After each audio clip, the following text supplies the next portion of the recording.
Ah, there it is. What is probably the best city building game ever made.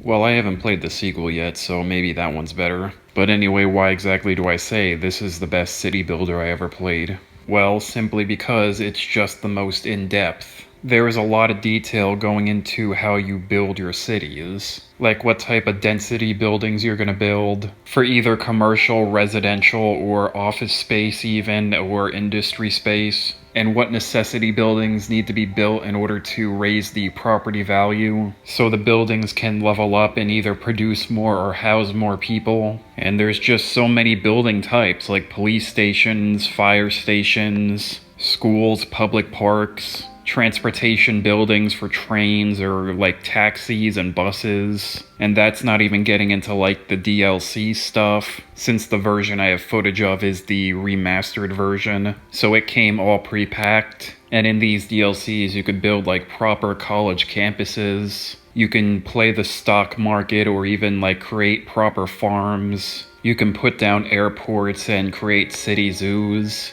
Like I said, there's a lot to be done here in order for you to create your perfect city. But of course, in order to do that, you need to properly work with it and make sure everything is running smoothly. You know, no traffic jams, making sure everyone is connected power-wise and there is enough generated power. Make sure pollution isn't near residential zones. Making sure the water pipes are connected to every building. Making sure enough water is being pumped in and pumped out. And I could list more, but instead I'll just talk about the big one you have to deal with. Those being the natural disasters, assuming you have them on, because you can turn them on and off.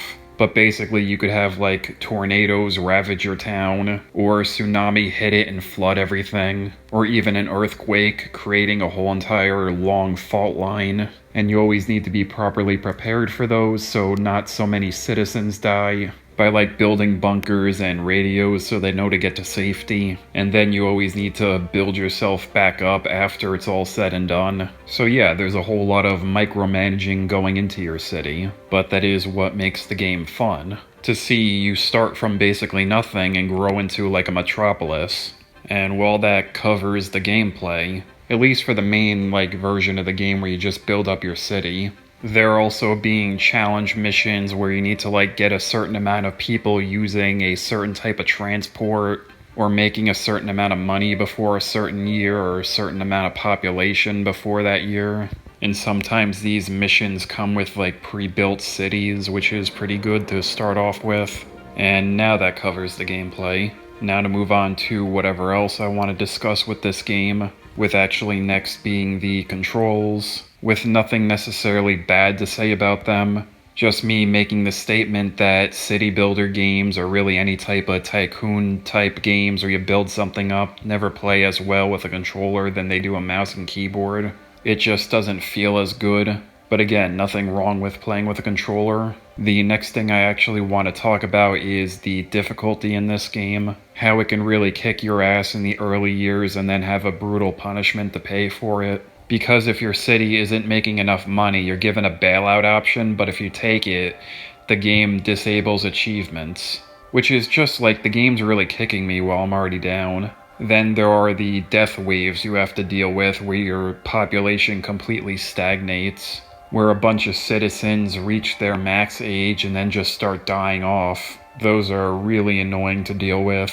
But I will say, thanks to one of the DLCs, this game can actually be quite easy, like piss easy. That being the stock market DLC, where you can invest in random stocks and then get a whole bunch of money if they go up, or lose it if they go down. Which normally is something you'll never know will happen, if it'll go up or down. But since every event in this game seems to be set in stone, like it's weather or whatever, that includes the stock market. So you could just save your game right before investing in a stock, and if it's not the one that goes up but instead goes down, you could then just reload your game and invest in the other stock that went up. Since everything is set in stone, it's guaranteed to happen again. And you could do this with like max amount of money going into it and just make like stupid amounts coming out of it. But anyway, that covers the difficulty of this game. So now we'll move on to what I believe is the last thing I want to talk about, which is this game's music. And to start off, the way the music in this game works is that it's radio stations. And you could choose between stuff like the main soundtrack for the game, which is like a very calm, atmospheric, and quiet, like peaceful track set,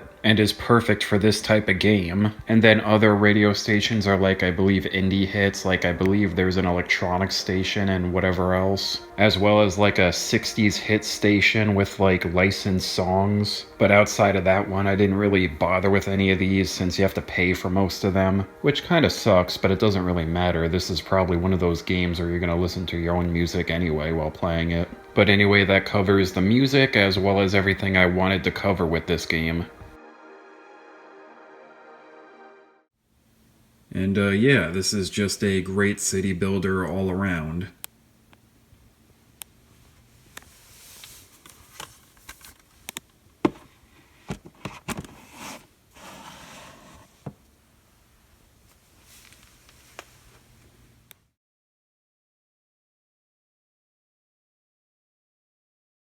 I find it funny that I managed to make a review of this before any of the Tropico games, since I definitely played those more overall than this.